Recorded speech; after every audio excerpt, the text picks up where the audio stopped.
It's an image, we will edit that image using the features here.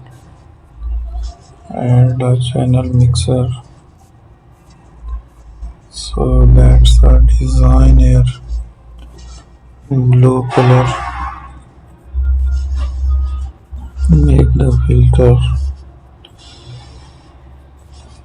stylized and solarized it.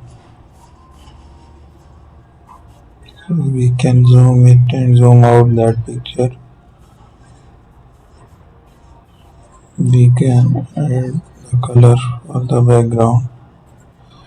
Here is a history brush tool to remove the changes we have done over the picture.